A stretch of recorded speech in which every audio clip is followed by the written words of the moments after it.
नमस्कार मित्रमैत्रिणींनो, आपल्या यूट्यूब चॅनलमध्ये तुमचं खूप खूप स्वागत आहे. चला तर मग आजच्या आपल्या पुढच्या भागाला सुरुवात करूया. मामा अशी धावतच निखिलकडे येते. निखिल 2 पावलं मागे सरकतो. साधना आणि निखिल त्याच्याकडे रागाने बघतात. मी ओला आहे, तुला सर्दी होईल, निखिल तिला म्हणतो. मग त्या दोघींचाही राग शांत होतो. निखिल चल कपडे बदल. निखिल आशीला घेऊन खोलीत जातो. कृतिकाला आनंद होतो कारण निखिल आशीशी बोलला. आशी चल आपण स्वयंपाकघरात जाऊ. आशा साधना आशीला उचलतात. निखिलसोबत थोडा दर्जेदार वेळ घालून निकिता स्वयंपाकघरात येते. लवकर आलीस, काकी हळूच तिला चिडवतात. ऑफिसला उशीर होईल म्हणून. निकिता डोळे मिचकावतच हसते. त्यांचे बोलणे ऐकून सायलीला पाणी पिता पिता ठसका लागतो. हळू, सायली म्हणते. साधना काळजीने म्हणतात तिला. हो, सायली हसू दाबत उत्तरते. काकी मी तरी वहिनीला इतकं चिडवत नाही. सायली हसत म्हणते. मग तिला नाही तर कोणाला चिडवायचं? काकी हसत उत्तरतात. हो, हेही खरंच आहे. दादाच्या प्रेमाचा रंग दिसतोय. वहिनी. सायली निकिताचे गाल हलकेच चिमटीत घेते. स्वयंपाकघरात थोडी मदत करून निकिता ऑफिससाठी तयार होण्यासाठी खोलीत जाते. मोठी आई वहिनीने माझ्याशी एकदाही बोलणं केलं नाही. कृतिका तक्रार करते. अजून तुमची नीट ओळखही झाली नाही आहे ना. साधना सावरतच बोलतात. पण किमान स्माईल तरी करू शकते ना. कृतिका म्हणते. मी सांगते, मी ती तुझ्याशी बोलेल. साधना समजवतात. नको, मला वाटतंय वहिनीला मी आल्याचं आवडलं नाही आहे. कृतिका उदासपणे म्हणते. कृतिका तसं काही नाही आहे. जास्त विचार करू नको. साधना तिला धीर देतच बोलतात. सर्वजण ऑफिसला निघतात. Good morning Richa. निकिता तिच्या डेस्कवर येऊन बसते. गुड मॉर्निंग, रिचा स्मित करत उत्तरते. मी उशिरा तर नाही ना आले? निकिता तिला विचारते. नाही, मी पण आत्ताच आले, रिचा म्हणते. निकिता काही बोलणार इतक्यात पिऊन येतो. मॅडम, प्रीतम सरांनी तुम्हाला बोलवले.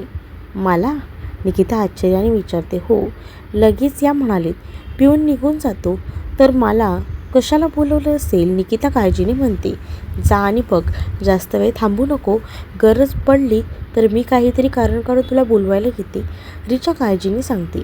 हो, मी जाते, निकिता म्हणते. निकिता प्रीतमच्या केबिनमध्ये जाऊन दार ठोठावते. प्रीतम तिला आत बोलावतो. सर, तुम्ही बोलावलं. निकिता त्याच्यासमोर थांबते. बस ना, प्रीतम हसत म्हणतो. मी ठीक आहे सर, काही काम होतं का? निकिता विचारते. काम नसेल तर तू येणार नाही आहेस का? प्रीतम तिरकस हसत बोलतो. सर, कृपया काम आहे ते सांगा. माझ्याकडे बरंच काम आहे, निकिता रागात आवरत सांगते. अरे, काम तर होतच राहतील गं, आपण जरा गप्पा मारूया ना, प्रीतम म्हणतो. सर, मी जाऊ का? निकिता शक्य तितक्या शांत आवाजात बोलते. आपण बोलू शकतो ना, प्रीतम गंभीर स्वरात म्हणतो. काय बोलायचं आहे सर? निकिता विचारते. तू काल म्हणालीस तुला बॉयफ्रेंड आहे. त्याला सोडून दे, प्रीतम थेट बोलतो. काय बोलताय सर? निकिता चेहरा सामान्य ठेवत उत्तरते.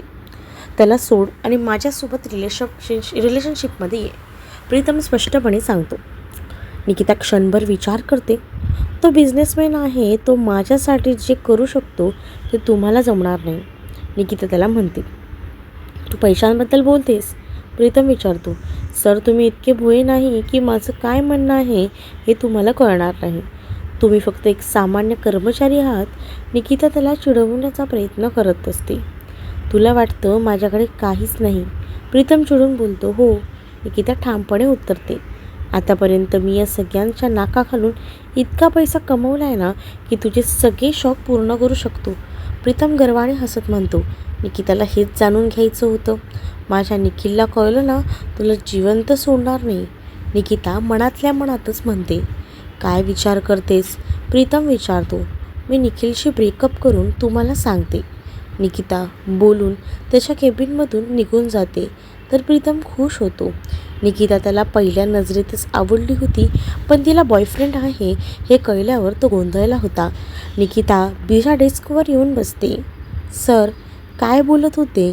रिया विचारते. तर काही नाही, त्यांनी काही इन्स्ट्रक्शन आता दिल्या आहेत.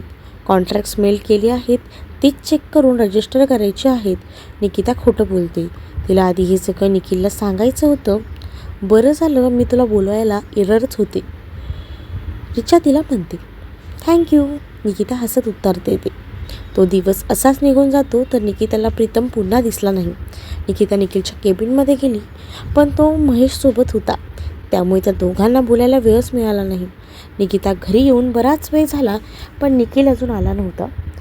ती त्याची वाट बघत इकडे तिकडे फिरत होती. तर निकिता, काय झालंय? साधना विचारतात. काही नाही आई, निकिता सामान्य स्वरातच तिला म्हणते. काही टेन्शन आहे का? तुझा चेहराच सांगतोय. साधना काळजीने तिच्या गालावरून हात फिरवतात. आई, थोडं ऑफिसचं. निकिता अर्धवटच बोलते. मग टेन्शन काय घेतेस? ऑफिस आपलंच आहे, तुला कोणी काही बोलणारच नाही आहे. साधना तिला समजवतात. हो, निकिताही म्हणते. साधना त्यांच्या खोलीत निघून जातात. आता हॉलमध्ये कृतिका, आशिष, सायली आणि निकिता होत्या. थोड्याच वेळात निखिल येतो. आशी त्याला बघून खुश होते आणि त्याच्याकडे धावते, पण त्याआधीच निकिता त्याच्याकडे जाते. ऐक ना, किती उशीर? निकिता म्हणते. सॉरी, निखिल हसत उत्तरतो. हसू नका, चला माझ्यासोबत. निकिता त्याचा हात पकडून त्याला घेऊन जाते. निकिता तिच्या टेन्शनमध्ये होती. तिला अशी यातना दिसली नाही आणि निखिलला तर निकिता समोर दिसली की दुसरं काही दिसतच नाही.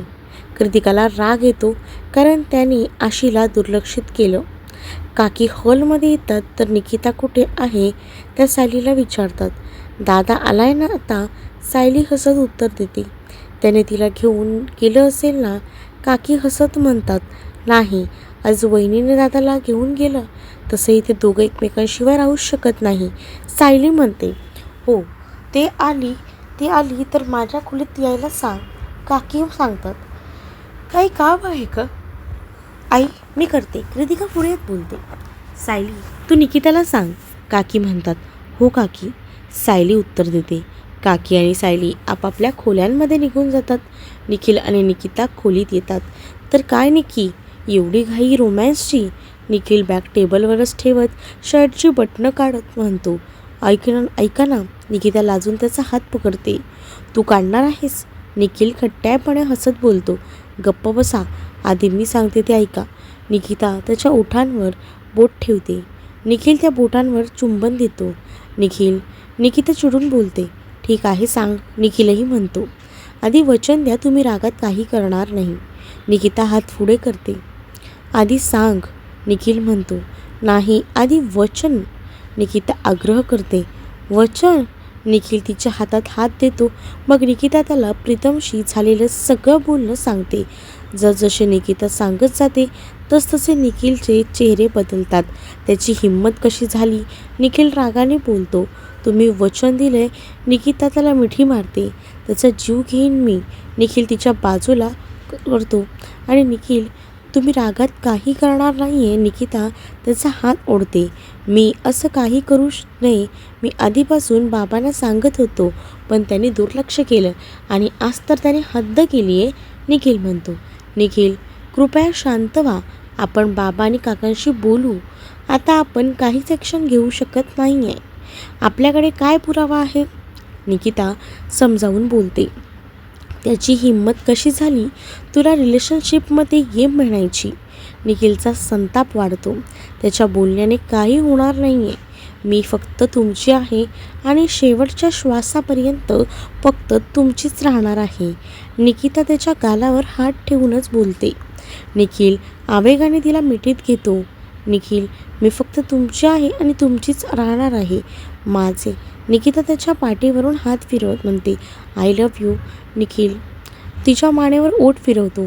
I love you too. निकिताही त्याच्या कपाळावर चुंबन घेते. या प्रीतमचा निकाल लावावाच लागेल, निखिल म्हणतो. हो. निकिताही हसत उत्तर देते. काय हसतेस? निखिल विचारतो. तुम्ही किती पॉझिटिव्ह आहात, निकिता म्हणते. मी अग्रेसिव्ह पण आहे. निखिल तिच्या कमरेवर हात फिरवतो. ते मला माहिती आहे. निकिता त्याच्या गळ्याभोवती आत घुमते. आता रोमॅन्स नाही, मला आधी बाबांशी बोलायचं आहे, निखिल गंभीर होत म्हणतो. हो. निकिताही मान्य करते. निखिल फ्रेश होण्यासाठी जातो आणि निकिता दोघांसाठी कॉफी आणायला जाते. मायाने आधीच कॉफी बनवली होती तर निकिता कॉफी घेऊन परत निघाली तेव्हा वहिनी कृतिका तिला हाक मारून थांबवते. काय झालं? निकिता कृतिकाला विचारते. तुम्हाला आम्ही इथे आलोय हे आवडलं नाही आहे का? कृतिका रागानेच बोलते. मला का नाही आवडणार? हे तुमचंच तर घर आहे. तुम्ही कधीही येऊ शकता, निकिता शांतपणे म्हणते. मग थोड्या वेळापूर्वी आशी दादाकडे जात होती तेव्हा तुम्ही दादाला का घेऊन गेलात? कृतिका चिडते, कारण घरात सगळे फक्त निकिताचं कौतुक करतात. कधी? निकिता न समजून विचारते. एवढा भोळेपणा आणू नको. कृतिका पुढे काही बोलणार तेव्हा कृतिका राणे तोंड सांभाळून माझ्या वहिनीशी बोलतेस, यश ओरडतो. त्याच्या आवाजाने कृतिका दचकते. यश. निकिता त्याला शांत करण्यासाठी बोलते. यश, मी तुझी मोठी बहीण आहे, कृतिका म्हणते. तेच तर दुखतंय. यश निकिताजवळ येऊन थांबतो. कृतिका ती वहिनीशी नीट बोलायचं सायली बोट दाखवत इशारा देते. यश, सायली कृपया शांत व्हा, निकिता विनवते. मी खरंच आशीला बघितलं नव्हतं, निकिता कृतिकाला समजावत बोलते. कृतिका काही न बोलता तिच्या खोलीत आता निघून जाते. ही माझ्या डोक्याला लागते, यश चिडून म्हणतो. धीरोबा शांत व्हा. निकिता यशच्या गालावर हलकेच थोपटते. वहिनी, परत जरी असं काही बोलली ना तर मी आशीचाही विचार करणार नाही, यश म्हणतो. जाऊ द्या, कोणाला काही बोलू नका, निकिता सांगते. त्यांच्याशी बोलून ती खोलीत येते. किती वेळ? निखिल विचारतो. किती लवकर आले मी. निकिता त्याला कॉफी देते. तुला माहिती आहे ना, तू समोर नसली की माझं मन लागत नाही. निखिल लाडात तिच्या नाकावर नाक घासत बोलतो. मला माहिती आहे बेबी. निकिताही हसते. आपण काहीतरी विसरतोय. निखिल तिच्या गालावर आलेली केसांची बट मागे सारत बोलतो. काय? निकिता विचारते. मी तुला सांगितलं होतं मला ऐका ना, बोलायचं नाही. निखिल डोळे मिचकावत म्हणतो. हे बरं लक्षात राहतं हो तुम्हाला? निकिता नाक मुरडतच बोलते. अरे माझी डिक्की रुसली. निखिल कॉफी बाजूला ठेवतो आणि निकिताला मागून मिठीत घेतो. बोल ना निकी. निखिल तिच्या मानेवर चुंबन घेत बोलतो. निखिल नको ना. निकिता त्याच्या मिठीतून सुटण्याचा प्रयत्न करते. निक्की. निखिल मोहक आवाजात म्हणतो. निकिता त्याच्या स्पर्शात वितळते. आता रोमॅन्सचा वेळ आहे का? निखिल तिला सोडून बाजूला होतो. निकिता आश्चर्याने त्याच्याकडे बघते. चल, बाबा आले असतील. निखिल काहीच झालं नाही असं खोलीबाहेर निघतो. निखिल. निकिता पाय आपटत बोलते आणि त्याच्या मागे येते. निखिल पायऱ्यांवरून खाली जातो तर निकिता पण येते. माझ्या जवळ या, मग सांगते, निकिता म्हणते. तू माझ्यापासून लांब राहू शकतेस का? निखिल हसत बोलतो. मी राहू शकते, तुम्ही तुमचं बघा, निकिता ठामपणे उत्तर देते. मी मस्ती करत होतो, निखिल खसखसून हसत म्हणतो. पण मी मस्ती करत नाही आहे मिस्टर निखिल नाईक. निकिता बोलून खाली निघून जाते. निकी असं नको करू. निखिल तिच्या मागे पळत येतो. आजी आशीसोबत खेळत होत्या. बाकी सगळे बसले होते तर बाबा आणि काका दिसत नव्हते. अरे निक्की, ऐक तर. निखिल ओरडत तिच्या मागे येतो. काय झालंय? आता काय केलंयस निखिल? साधना विचारतात. मी काहीच केलं नाही आहे, तीच मला. निखिल पुढे बोलणार तेव्हा निकिता डोळ्यांनीच त्याला थांबवते. ती तुला काय? काकी विचारतात. काही नाही. निखिल लहान तोंड करून तिथेच बसतो. आशी त्याच्याजवळ येते पण निखिलचं पूर्ण लक्ष निकितावर होतं. बाबा आलेत का? आई. निखिल साधनांना विचारतो. हो आलेत, खोलीत आहेत. साधना त्याला सांगतात. ठीक आहे, मी आलोच. निक्की चल. निखिल उठतो. निखिल आणि निकिता निघतात. पण इथे कृतिकाने पुन्हा गैरसमज करून घेतला की निखिलने आशीला दुर्लक्षित केलं. यश आणि सायलीचं लक्ष कृतिकावर होतं. दादाला माझ्यासोबत प्रॉब्लेम आहे ना, आशीचं काय चुकले? कृतिका आशीला जवळ घेत बोलते. कृतिका, तो तर काही बोललाच नाही अशी सांगतात. तेच ना आजी, माझ्याशी न बोलला, पण माझ्या आशीशी बोलायला काय प्रॉब्लेम आहे? कृतिका चिडते. तू जे काही केलं आहे त्यानंतर कोणी तुझ्याशी बोललेल अशी अपेक्षा ठेवू नका, काकू म्हणतात. आई, तू माझी आहेस ना, इतकी कशी बदललीस? कृतिका चिडून आवाज चढवतच म्हणते. आवाज खाली. काकी आता रागानेच बोलतात. का? ठीक आहे, माझी चूक आहे, पण माझ्या मुलीचं काय चुकलंय? यश आणि सायलीही तिच्याशी बोलत नाहीत. कृतिका तक्रार करते. तो आमचा प्रश्न आहे, आम्हाला बोलायचं असेल तर बोलू. सायली बोलून खोलीत निघून जाते. दुपारी तू वहिनीशी ज्या पद्धतीने बोललीस ना, ते दादाला कळलं ना तर तो तुझं तोंडही बघणार नाही, यश म्हणतो. काय काय बोलली यश ही निकिताला? काकी विचारतात. जाऊ दे आई, तिला फक्त शांत राहायला सांगा, यश सांगतो.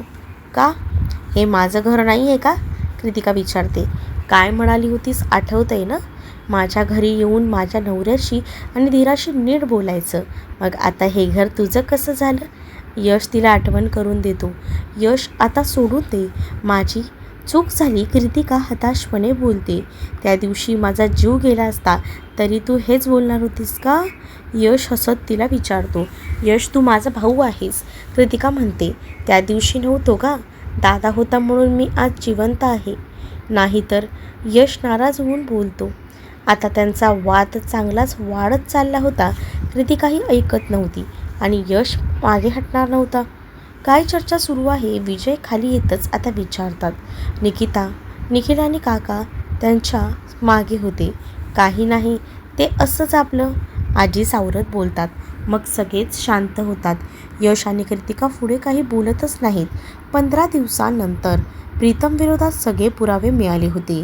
निकिताने त्याच्याशी नाटक करण्याचा विचार केला होता, पण निखिल, विजय आणि काकांनी स्पष्ट नकार दिला. संपूर्ण स्टाफ एरियामध्ये होता, कारण निखिलने सगळ्यांना बोलवलं होतं. मिस्टर प्रीतम आता ऑफिसमध्ये येण्याची गरज नाही. निखिल त्याच्याकडे रोखून बघत बोलतो. का सर? म्हणजे प्रीतम घाबरतो. हे तुमचं टर्मिनेशन लेटर आणि पोलीसही तुम्हाला घेऊन जायला आलेत. निखिल प्रवेशद्वाराकडे बोट दाखवत म्हणतो. सर, पण माझी काय चूक आहे? प्रीतम विचारतो. ते आम्ही सांगतो, पोलीस म्हणतात. पोलीस त्याला आता घेऊन जातात. तर निखिलने सगळ्यांना इशारा दिला की पुन्हा कोणी असा प्रयत्न केला तर परिणाम खूप वाईट होतील. आता सगळं रुटीन सेट झालं होतं. निकिताची खरी ओळख अजून सांगितली नव्हती, कारण तिला तसं नको होतं.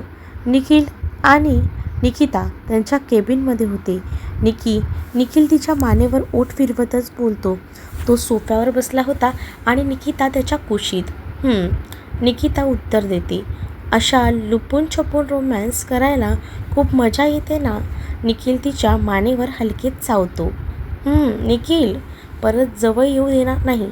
निकिता त्याच्या ओठांवर हलकी चापट मारते. तुला वाटतं मी तुझ्यापासून लांब राहीन? निखिल तिच्या ओठांवर चावा घेऊन हसत मागे होतो. बेशरम आहात तुम्ही. निकिता ओठांवर हात ठेवून रागवतच बोलते. फक्त माझ्या निक्कीसाठी. निखिल पुढे झुकून तिच्या ओठांवर डीप किस करतो. तीही त्याच्या उत्कंठेने साथ देते.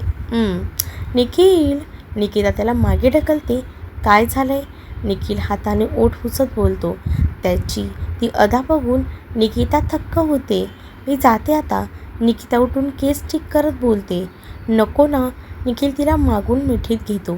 तर तुम्हाला हा भाग कसा वाटला हे नक्कीच मला कमेंटमध्ये सांगा आणि अशाच नवनवीन भागांसाठी आपल्या चॅनलला सबस्क्राईब नक्कीच करा. चला तर मग भेटूया पुढच्या भागात. तोपर्यंत